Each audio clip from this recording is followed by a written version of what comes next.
Bayangan yang menunggu. Bagian 6 warisan bayangan. Dit mulai menulis jurnal. Bukan untuk terapi, tapi untuk mengingat karena belakangan. Ia mulai kehilangan potongan waktu. Jam-jam yang hilang begitu saja.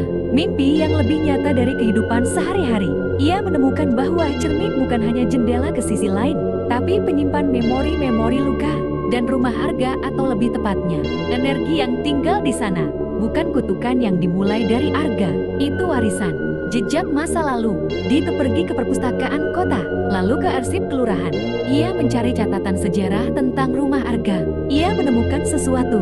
Rumah itu dulunya milik seorang perempuan bernama Ratna Kartika, guru lukis di tahun 1960-an. Ia tinggal sendirian setelah suaminya hilang di peristiwa politik yang tak pernah selesai. Dalam catatan polisi, Ratna menghilang secara misterius di tahun 1973. Namun warga sekitar bersumpah mereka sering mendengar suara lukisan yang disobek tengah malam atau tangisan dari dalam rumah kosong. Dan ini yang membuat Dit merinding. Dalam laporan saksi, cermin besar di ruang tamu Ratna selalu tertutup kain hitam.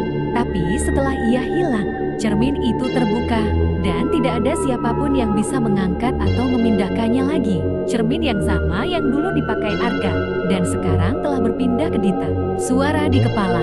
Malam itu, Dita menatap cermin kecil bundar di meja riasnya. Permukaannya retak sedikit sejak kejadian terakhir. Ia bicara pada cermin seperti sedang menanyai seseorang. "Apa kau Ratna?" Tidak ada jawaban. Tapi tulisan mulai muncul seperti goresan di kabut. "Kita semua adalah Ratna. Kita semua adalah Arga. Kita yang menunggu. Kita yang tidak dilepaskan." Kesadaran baru. Dita sadar. Ia bukan korban. Ia adalah penerus.